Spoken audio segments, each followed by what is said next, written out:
Primeira carta do apóstolo Paulo aos Tessalonicenses. Queridos, carta do apóstolo Paulo aos Tessalonicenses. Na quarta-feira, a gente está estudando a carta de Paulo aos Efésios. Eu disse na quarta-feira que Paulo fundou, ou Paulo plantou a igreja de Éfeso na segunda viagem missionária. E não é diferente. A igreja de Tessalônica, a igreja dos Tessalonicenses, também foi escrita na segunda viagem missionária de Paulo. Isso está onde, pastor? Atos capítulo 17.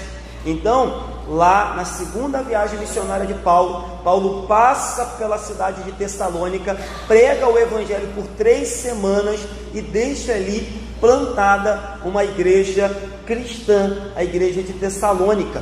É uma situação, depois os irmãos leiam lá, bem interessante. Paulo estava em Filipos, na cidade de dos Filipenses. Ele é preso em Filipos. Depois de solto em Filipos, ele vai para Tessalônica.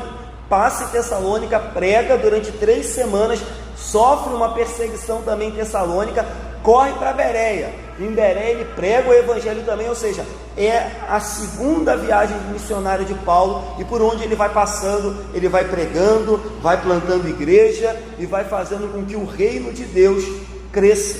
Era uma igreja fiel, os irmãos vão ver aqui, uma igreja que teve um começo muito milagroso, que teve um compromisso muito imediato, uma igreja que conhecia a doutrina do apóstolo Paulo, uma igreja firme, uma igreja firmada na rocha. Contudo, Paulo fica sabendo que a igreja estava sofrendo uma grave perseguição, e aí Paulo envia Timóteo.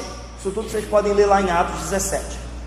Timóteo volta com informações da igreja, dizendo: olha, a igreja está sofrendo perseguição, mas a igreja está perseverando. Aí Paulo escreve essa carta, anos depois. Então, ele passa lá em Atos 17, na segunda viagem, mas a carta é escrita um tempo depois, porque Paulo estava preocupado com a perseguição que a igreja estava sofrendo. Mas como ele recebe boas notícias de Timóteo, que foi lá visitar a igreja, ele escreve essa carta encorajando os irmãos a continuarem a viver um evangelho puro e genuíno. Vamos lá, o trecho é longo, mas eu vou tentar ser bem rápido. Capítulo 1, versículo 1. Paulo, Silvano e Timóteo, a igreja dos Tessalonicenses, em Deus Pai e no Senhor Jesus Cristo, graça e paz a vós outros. Então, o primeiro nome que a gente vê aqui, Paulo, o grande apóstolo de Cristo, no qual também falamos aqui na quarta-feira, um dos maiores pregadores, um dos maiores evangelistas, um dos maiores plantadores de igreja, um dos maiores escritores da Bíblia, o apóstolo Paulo. Ele escreve a igreja de Tessalônica, e aí ele cita mais 2 pessoas aqui, Silvano. E aí você fala: pastor, quem é Silvano? Silvano é Silas, certo? Silas é o nome grego de Silvano. Então é Paulo, Silas e Timóteo, que a gente bem sabe quem é, ambos companheiros de Paulo. E é interessante que você vê a humildade e a nobreza do apóstolo Paulo, porque o apóstolo era ele, o plantador da igreja era ele, quem escrevia a carta e quem era a fonte que Deus usava era ele. Mas Paulo, de forma muito humilde, coloca o nome dos seus 2 amigos, coloca o nome dos seus 2 companheiros, como se dissesse: olha, ninguém faz a obra sozinho, ninguém trabalha sozinho. E ainda que Timóteo e Silas fossem apenas companheiros, colaboradores, eles tinham também espaço para entrar logo no título da carta. Hoje em dia, quando a gente escreve uma carta é diferente, a gente escreve o nome do remetente em cima e geralmente a gente assina do destinatário em cima e embaixo a gente assina. Naquela época era o contrário, começava com o nome de quem estava escrevendo e terminava no final com a saudação, e aí na saudação tinha o nome das pessoas que eram os destinatários da carta. Então a primeira coisa que chama a atenção é isso, que Paulo humildemente e de forma muito nobre lembra que ninguém trabalha sozinho, irmãos. pastor dessa igreja não trabalha sozinho, o presbítero não trabalha sozinho, os diáconos não trabalham sozinho, a união feminina, a presidente não trabalha sozinho, o conselho missionário, a presidente Tânia não trabalha sozinho. Nós precisamos dos nossos irmãos e precisamos lembrá-los, valorizá-los e honrá-los pelo serviço que eles prestam, ainda que nem todos sejam apóstolos, ainda que nem todos sejam pregadores, todos têm o seu espaço. E aí outra coisa que chama atenção é que Paulo não se identifica como apóstolo.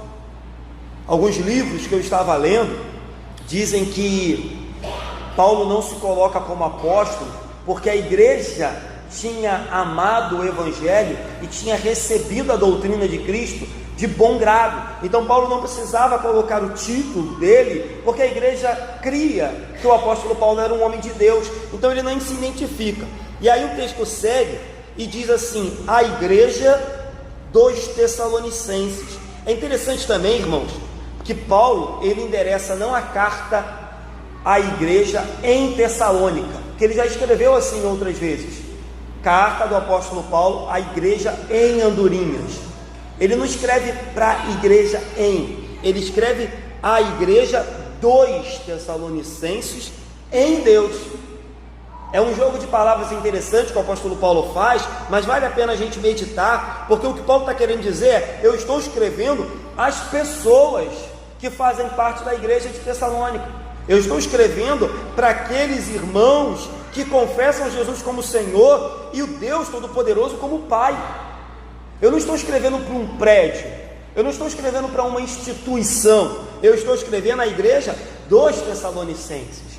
E aí vale a pena também fazer um comentário aqui e dizer: a igreja, em primeiro lugar, é de Deus, Ele é o dono da igreja, o filho dele morreu pela igreja, o filho dele verteu seu sangue pela igreja, mas a igreja, em segundo lugar, ela serve às nossas vidas também. Ela é a igreja dos Tessalonicenses, a igreja dos Santo Alexenses. É o local que Deus separou para que nós fizéssemos parte dela e fôssemos abençoados por meio dela. Então Paulo diz: olha, eu escrevo a igreja dos Tessalonicenses, eu escrevo para o povo que entende que Jesus é Salvador e que Deus Pai é Senhor. Aí ele vai e acrescenta e diz assim: e essa igreja, ela está em Deus Pai e no Senhor Jesus Cristo. Isso também é importante. A gente tem falado muito da partícula em, que o apóstolo Paulo, o apóstolo João sempre usam, dando a entender que uma igreja, ou ela é estabelecida em Deus, ou ela não é estabelecida em lugar nenhum.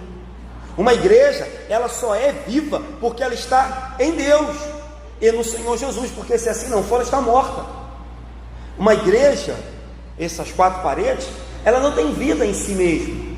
Por isso que é muito preocupante quando alguém simplesmente cisma de abrir uma igreja, cisma de inventar uma nova igreja, porque a igreja, ela não tem vida em si.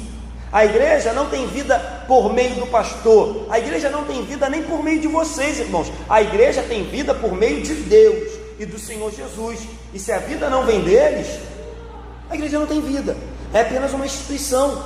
Então uma igreja aonde Deus não é o presidente e Jesus não é o Senhor, não é igreja, é apenas um ajuntamento. Uma igreja que não está alicerçada na verdade em Deus Pai, no Senhor Jesus, não é igreja, é apenas mais uma seita, conforme tantas outras que a gente conhece. Então Paulo escreve à igreja dos Tessalonicenses, que está firmada em Deus Pai e no Senhor Jesus. E aí o versículo 1 termina assim: graça e paz a vós outros. Estudamos isso aqui na quarta-feira, né, irmãos? Graça, favor e merecido.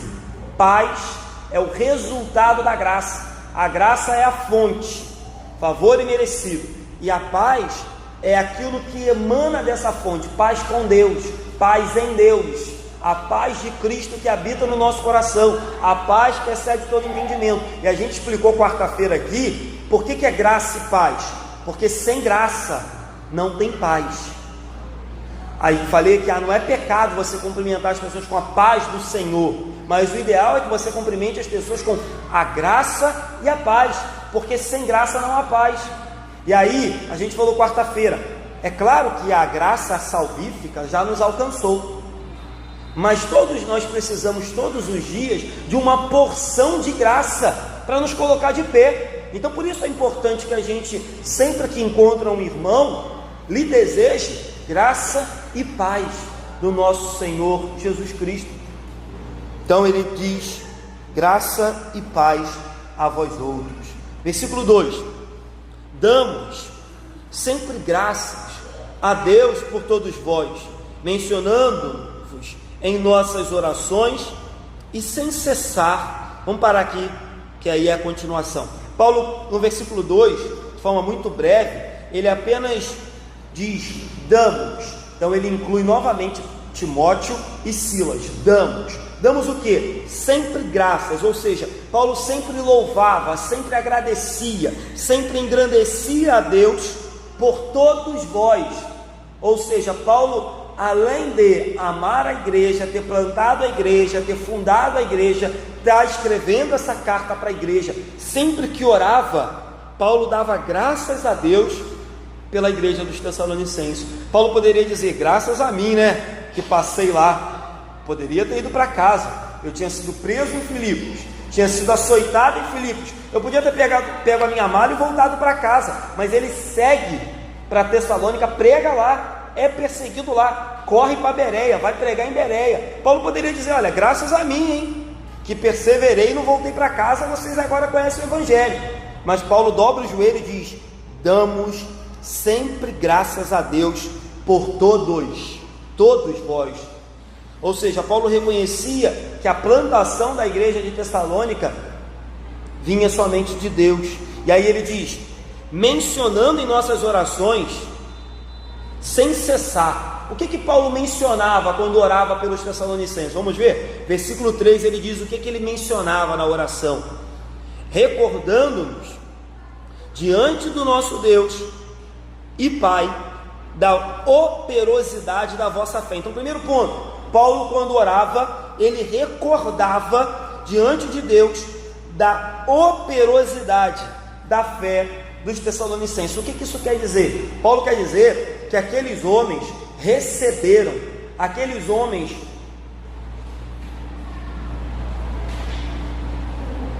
introduziram na sua vida uma fé operosa, uma fé que produzia frutos, uma fé que trabalhava, uma fé que se revelava verdadeira na vida da igreja. Apesar de ser uma igreja jovem, apesar de ser uma igreja que só teve a presença do apóstolo Paulo por 3 semanas, eles já demonstravam uma fé que trazia frutos. E aí, irmãos, lembremos das palavras de Tiago, que diz que a fé sem obras é morta. Uma fé de verdade, ela requer frutos. Uma fé de verdade, ela requer prática. Uma fé de verdade, ela requer atitude, boas ações para com aqueles que estão à nossa volta. Então Paulo diz: olha, sempre que eu oro, eu recordo que a fé de vocês não é uma fé vazia, é uma fé que faz a diferença. E aí ele segue, diz assim, ele lembra também da abnegação do vosso amor. Então, o segundo ponto que Paulo lembra da fé dos Tessalonicenses, mas lembra também que eles amavam de forma abnegada aqueles que estavam à sua volta, amavam o Evangelho, amavam a Jesus, amavam a verdade. E lembrem, amavam numa situação difícil, estavam sofrendo perseguição, estavam sofrendo constantemente ataques de Satanás contra a igreja, e ainda assim eles permaneciam amando ao próximo e a Deus sobre todas as coisas. Nós demonstramos amor a Deus quando obedecemos a Deus, e nós demonstramos amor ao próximo quando demonstramos para com esse próximo atitudes concretas de amor, e não apenas um amor da boca para fora. Então Paulo diz: a fé de vocês era operosa, o amor de vocês era um amor abnegado. E aí ele segue e cita o terceiro ponto. Aí ele diz assim: lembro também da firmeza da vossa esperança em nosso Senhor Jesus Cristo. Então Paulo diz: vocês têm uma fé perfeita, uma fé de Deus, vocês têm o amor de Deus, e vocês têm uma esperança viva. Ou seja, mesmo diante da perseguição, mesmo diante das dificuldades, vocês esperam a paciência a esperança de vocês é firme, porque vocês sabem que aquele que veio, morreu por nós, ressuscitou por nós, em breve também voltará por nós. A igreja de Tessalônica era uma igreja com os pés na terra, demonstrando fé e amor para com o próximo, mas era uma igreja que mantinha os olhos nos céus, era uma igreja que mantinha firme a esperança de que em breve veriam o Senhor Jesus, em breve encontrariam com o Senhor Jesus.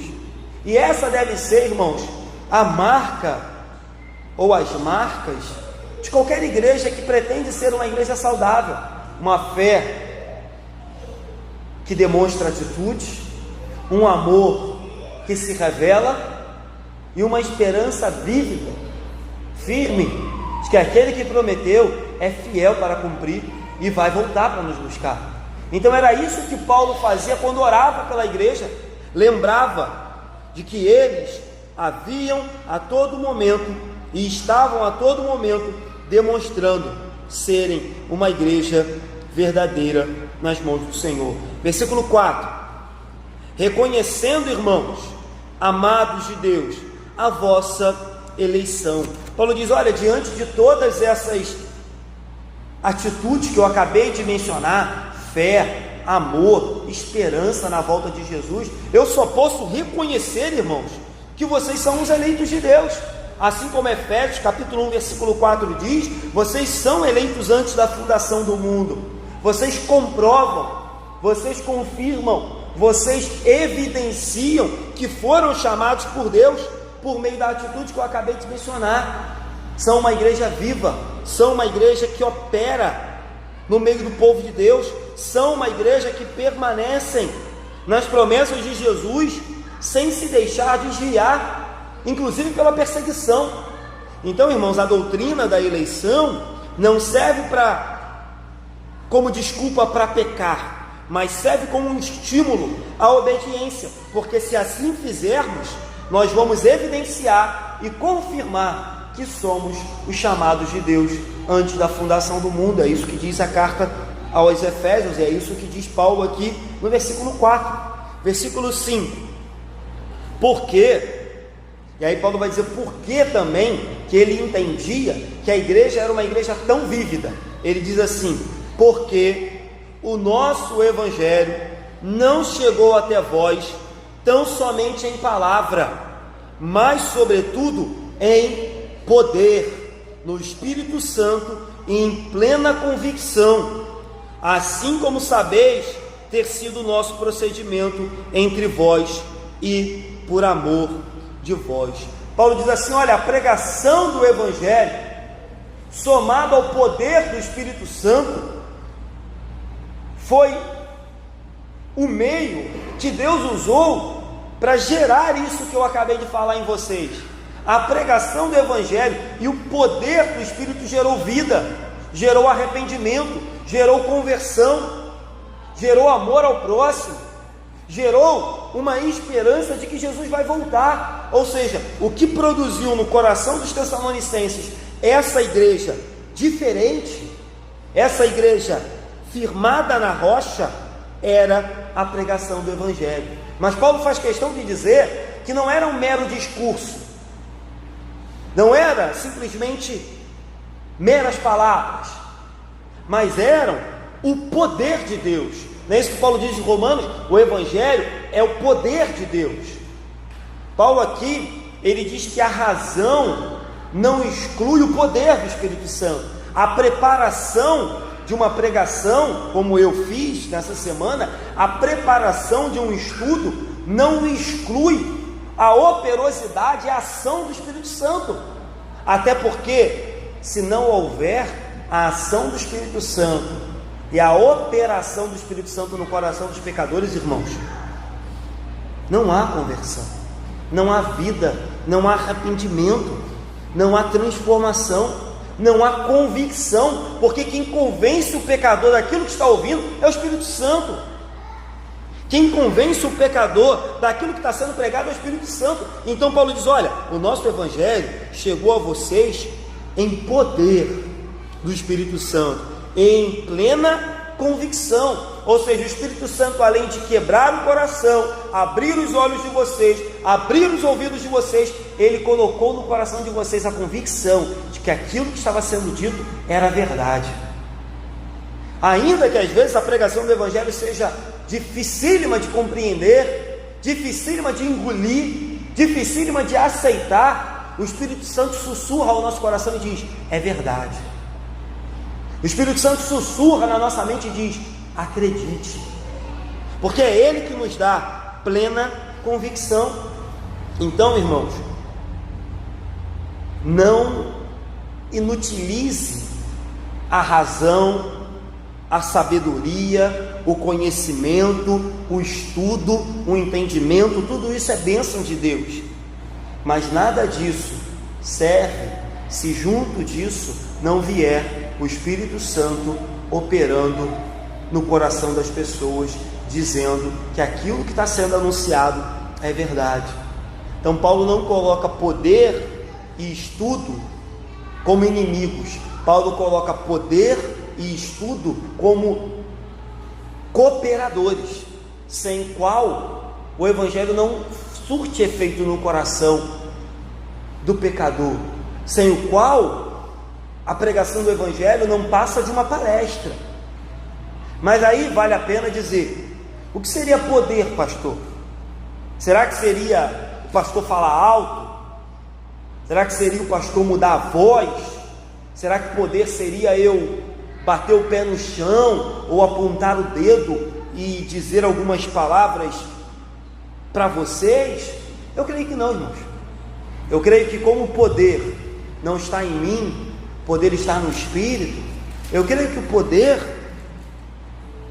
é a ação poderosa do Espírito Santo, independente se a pregação está sendo rápida, devagar, alta, baixa, se está dando sono ou não. O poder opera.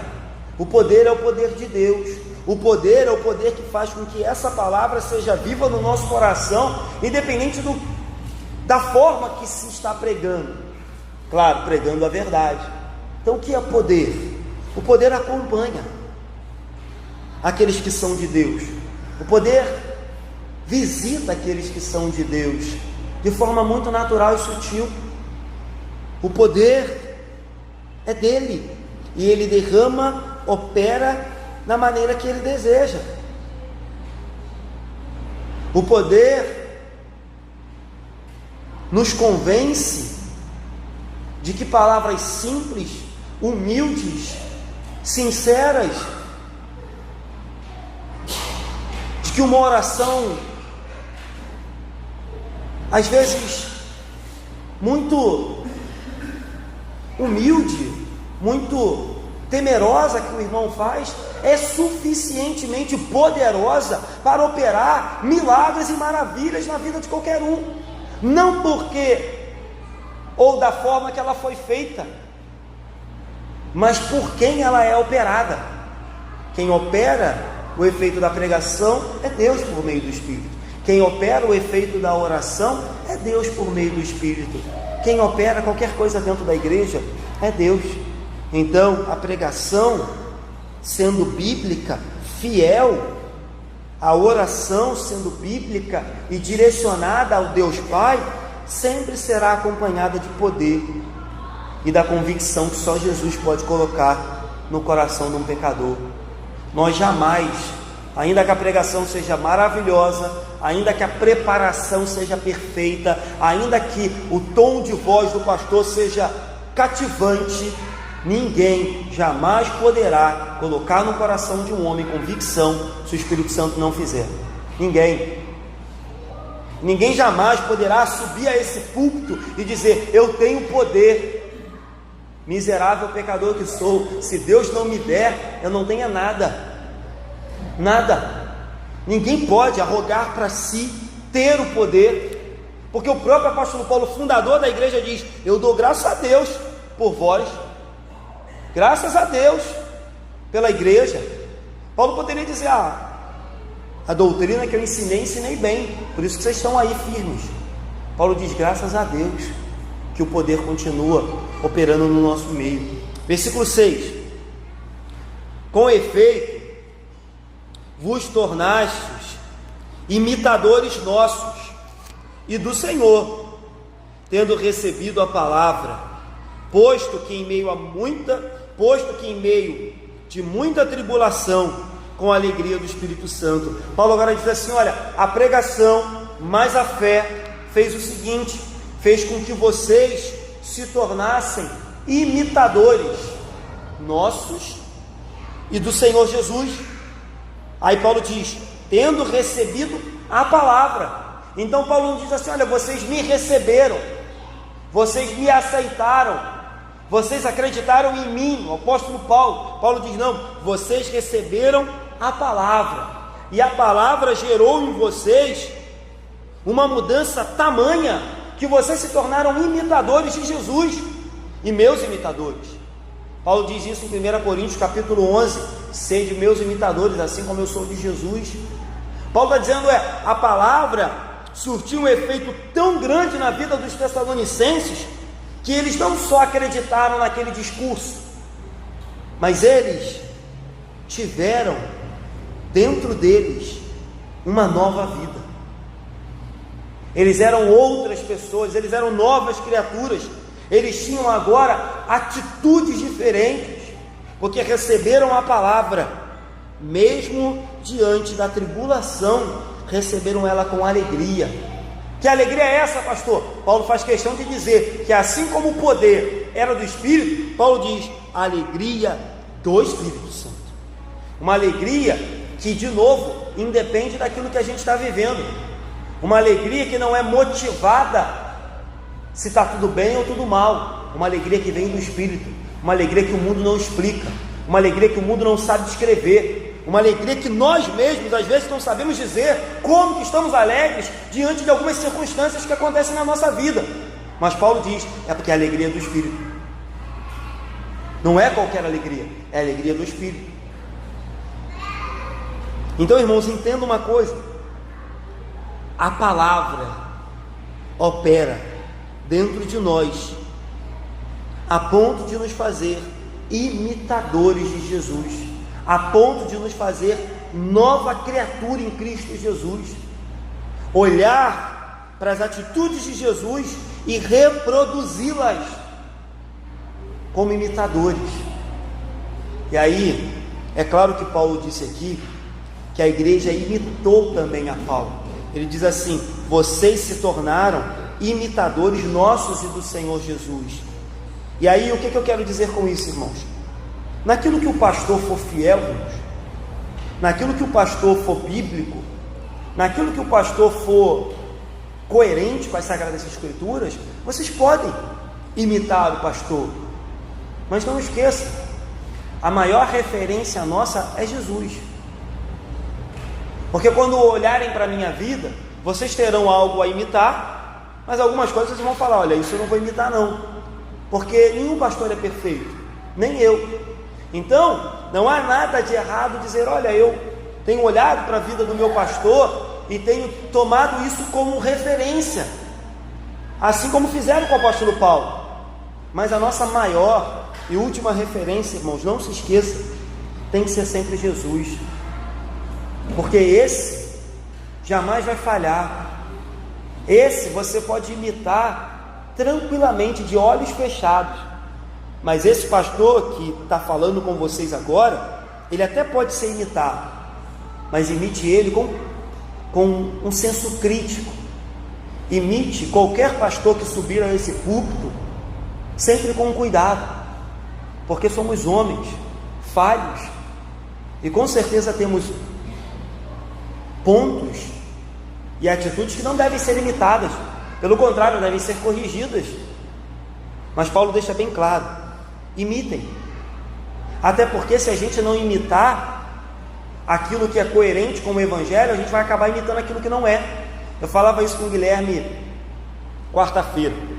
Esse ano eu tenho aí mais de, acho que umas 6 ou 7 convites já para pregar. E às vezes eu confesso que eu fico com vontade de não ir, de recusar o convite que alguns que me fazem. Mas aí sempre penso assim: olha, se as pessoas têm me dado o privilégio de me convidar, é sinal de que elas têm visto em mim alguém que é digno de ser ouvido, alguém que tem algo para ser imitado.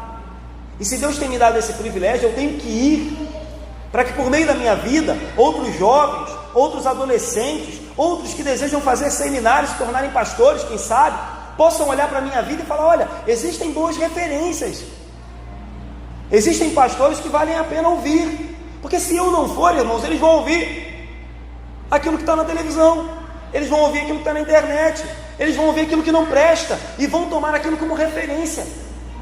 Se a gente não se torna bons exemplos para os nossos jovens, ou para os outros irmãos de outras igrejas, eles vão continuar ouvindo aquilo que não presta. Se a gente não apresenta para eles: olha, existe um louvor que é bíblico, existem pregações bíblicas, existem pastores que são fiéis, existem igrejas que oram, que amam, a referência que eles vão ter vai sempre ser da igreja errada, do pastor errado, do louvor errado. Então é isso que às vezes me motiva a sair de casa e ir lá para Nova Iguaçu. Eu tenho brincado, ultimamente eu tenho recebido muito convite para ir lá para Austin, Nova Iguaçu, lá para baixo. Mas o que me motiva é igual essa semana, o Rodrigo me ligou no domingo dizendo: ó, sexta-feira é a minha ordenação pastoral e eu quero que você pregue. Eu falei: como isso, Rodrigo? Eu tenho um monte de coisa para fazer essa semana. Mas eu lembrei, se fui convidado, é porque Deus tem me dado o privilégio de ser exemplo para alguns irmãos meus. Eu não posso me calar. Então, irmãos, seja exemplo também. Ah não, a igreja tem que imitar o pastor. Quem disse? Nós devemos ter presbíteros, diáconos, irmãos que cantam no louvor, que são exemplos.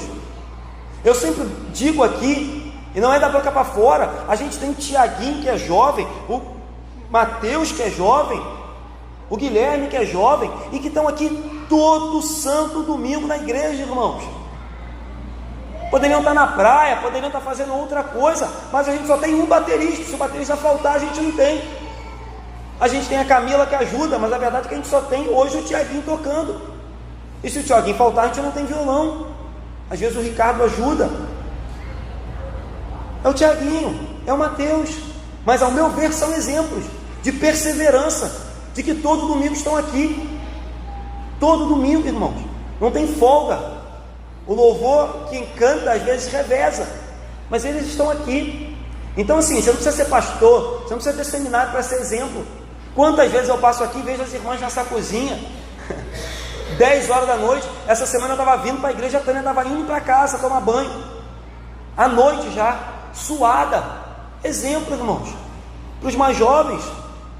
Nos mínimos detalhes a gente pode ser exemplo, e a gente deve ser exemplo, porque Deus nos tem dado, Deus nos tem chamado esse privilégio. Vamos seguir? Versículo 7: de sorte que vos tornastes um modelo para todos os crentes na Macedônia e na Acaia. Você vê a transformação que aconteceu na igreja de Tessalônica foi tão grande, que Paulo diz assim: olha, agora vocês não são só imitadores de Jesus, agora vocês são exemplos para os demais irmãos. Com efeito, ele diz, vocês são modelos de todos os crentes. E aí, a Macedônia incluía a cidade de dos Tessalonicenses, a cidade dos Filipenses e a cidade dos Bereanos. A Acaia incluía Corinto e Atenas.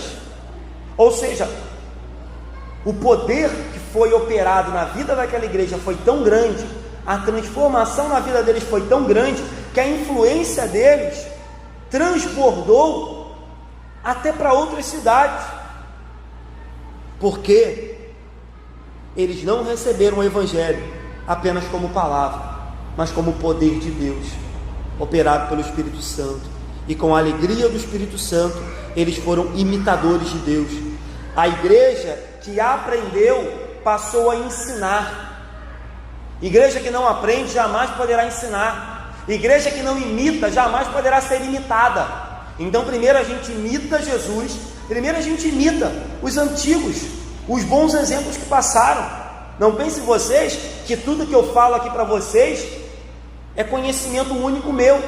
São 5 livros que eu leio, autores que eu admiro, pessoas que vieram antes de mim, que escreveram muita coisa, que já pregaram o livro de Tessalonicenses. Então a gente primeiro imita, e não é pecado imitar, não é vergonha imitar não, irmãos.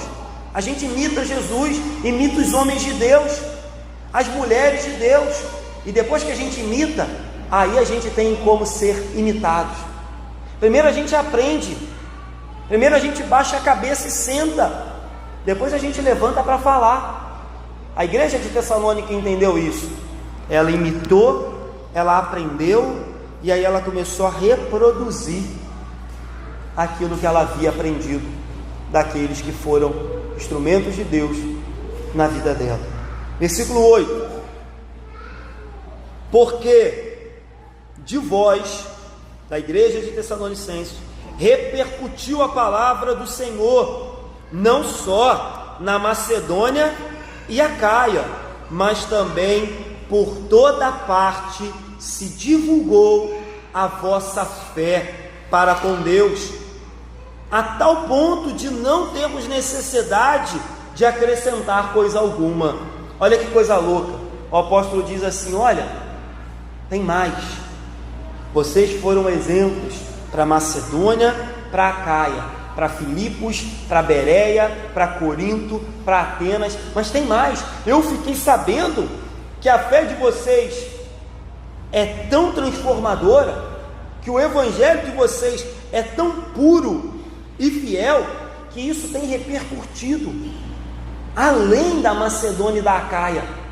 A palavra que Paulo usa aqui para repercussão ou repercutir é a mesma palavra do original trombeta. Paulo diz: olha, a mudança que aconteceu na vida de vocês é tão grande que é como se fosse uma trombeta tocando. As pessoas têm que reconhecer que vocês tiveram um encontro com Jesus, irmãos. As pessoas me procuram. Paulo diz assim: por toda parte se divulgou a vossa fé, a tal ponto que nós não temos necessidade de acrescentar coisa alguma. É como se Paulo estivesse dizendo assim: olha, quando as pessoas me procuram para dizer o que vocês têm pregado, como vocês têm vivido, como vocês têm se portado, eu não preciso acrescentar nada. Eu, o apóstolo Paulo, não preciso corrigir nada. O evangelismo de vocês é tão eficaz quanto o meu. O testemunho de vida de vocês é tão eficaz quanto o meu. Não preciso acrescentar. Por quê? Porque Paulo foi bom, irmãos? Não, porque o poder do evangelho operou na vida dos Tessalonicenses.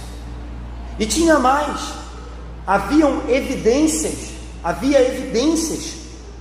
dessa transformação. Está no versículo 9, Paulo diz assim: pois eles mesmos, quem? O pessoal que estava divulgando a transformação, eles mesmos, no tocante a nós, proclamam que repercussão teve o nosso ingresso no vosso meio. Aí olha agora o exemplo, as evidências que aconteciam.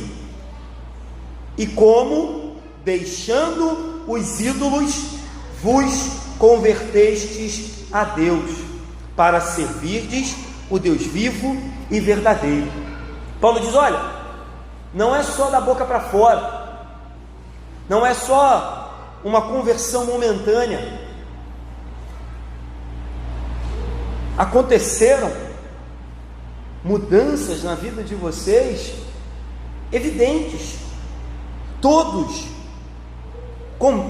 comentam, todos confessam, todos atestam que quando entenderam que Jesus era o único Salvador e que Deus era o único Deus vivo e verdadeiro, vocês entenderam: se Deus é vivo, os meus ídolos são mortos. Se Deus é verdadeiro, os ídolos são mentirosos.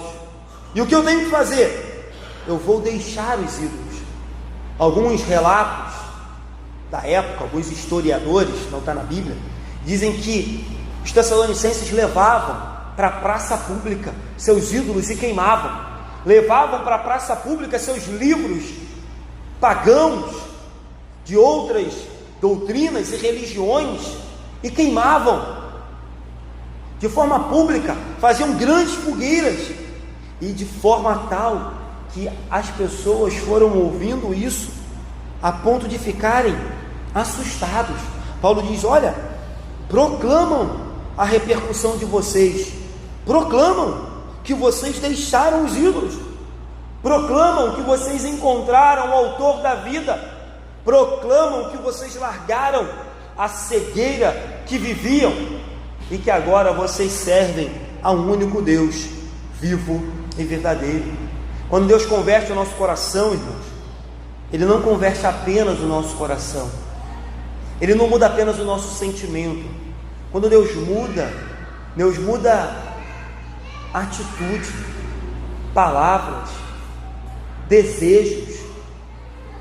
Deus muda aquilo que nos dominava, a ponto desses homens pegarem imagens, ídolos, livros e queimarem, porque Deus não havia mudado apenas o coração, Deus havia mudado a vida deles por completo, e eles não mais precisavam daqueles ídolos. Versículo 10, para a gente caminhar para o final. Quando eles fizeram isso, quando eles queimaram os ídolos e se desfizeram de tudo aquilo que não era de Deus, havia um motivo. Claro, eles tinham sido transformados, mas no versículo 10 traz uma motivação ainda maior. Diz assim: e para aguardardes dos céus o seu Filho, a quem Ele ressuscitou dentre os mortos, Jesus, que nos livra da ira vindoura. Ou seja, uma vez que vocês conhecem o Deus vivo e verdadeiro, é impossível não conhecer também o seu Filho. Filho esse que a gente aguarda que vai vir do céu, aguarda porque Deus o ressuscitou, aguarda porque Ele é fiel para cumprir, aguarda porque Ele virá e Ele vai nos livrar da ira vindoura. É fato que a vinda de Jesus será o cumprimento e a realização de todas as promessas de Deus para a nossa vida, isso é fato. Mas é fato também, irmãos, que a vinda de Jesus, para aqueles que não o conhecem, para aqueles que não fizeram como os Tessalonicenses, não abandonaram os ídolos e não se voltaram para Deus, será um dia de ira. Tanto é que Paulo diz: Ele, Jesus, quando vier dos céus, nos livrará da ira vindoura. É como se ele dissesse: Jesus vem, mas a ira também vem. Jesus vem, mas a ira também é vindoura, ela virá. O cálice, não é isso que escreveu o nosso irmão Rodrigo, agora pastor Rodrigo, o cálice da ira de Deus está pronto, e Apocalipse diz que ele transborda, que ele será derramado. Então, a vinda de Jesus é salvação para os que creem, mas condenação para os que não creem. A vinda de Jesus é alívio para os que creem, mas é ira para os que não creem. A vinda de Jesus é morada eterna, é paz eterna, é enxugar todas as lágrimas para os que creem, mas para os que não creem, o próprio Jesus diz: é ranger de dentes, é choro, é lágrimas. Mas os Tessalonicenses entenderam que a partir do momento que abandonaram os ídolos, se converteram a Jesus e a Deus Todo-Poderoso, eles podiam aguardar tranquilamente que Jesus viria e que na sua vinda a sua graça nos livraria da ira vindoura que há de vir sobre todo e qualquer pecador. Amém, queridos? Vamos terminar? Capítulo grande, né? Mas não havia como a gente dividir. Então, terminamos o capítulo 1. Vou fazer algumas rápidas aplicações só para os irmãos memorizar. Primeiro ponto: era uma igreja do povo, era uma igreja que servia ao povo, era uma igreja que era bênção para aqueles que frequentavam, mas era uma igreja que também era bênção, porque aqueles que estavam à volta diziam: viu a mudança? Viu o que aconteceu lá em Tessalonicenses? Viu o que Deus está fazendo? Então era uma igreja que era bênção para o povo de dentro, mas era bênção para o povo de fora. E que Deus nos dê oportunidade, irmãos, de sempre que possível ser bênção também para os de fora. Era uma igreja do povo, para o povo, estabelecida em Deus. Não se esqueça, a igreja dos Tessalonicenses em Deus. Que assim seja aqui na igreja de Andorinhos. Segundo ponto, vemos aqui as marcas de uma igreja fiel: fé, amor e esperança na volta de Jesus. A gente falou sobre isso em João, falamos sobre isso em Gálatas, e agora de novo estamos falando sobre isso aos Tessalonicenses. Fé, amor, esperança, marcas de uma igreja fiel. Terceiro ponto: uma igreja fiel tem a esperança, e essa esperança produz para a gente uma paciência triunfadora, porque Ele virá e nos livrará da ira vindoura. Quarto ponto: a igreja que imita é a igreja que poderá ser imitada. A igreja que aprende é uma igreja que poderá ensinar. Então, o quarto ponto é: uma igreja que imita o modelo correto, uma igreja que imita a pessoa certa, que é Jesus, pode ter certeza que daqui a pouco ela também será imitada. Quinto ponto: a igreja que imita, ela se torna automaticamente modelo. A gente não precisa fazer esforço, basta que a gente imite Jesus para que a nossa vida se torne modelo. E sexto e último: a igreja de Cristo é aquela que entende que tem que abandonar os ídolos, abandonar a velha vida, os velhos hábitos, as velhas atitudes, porque só existe um Deus que é vivo e verdadeiro, que tem um Filho que nos livra da ira vindoura. Amém, queridos? Vamos orar para encerrar. Que Deus abençoe a carta de Tessalonicenses e os meses que nós estaremos meditando nessa carta.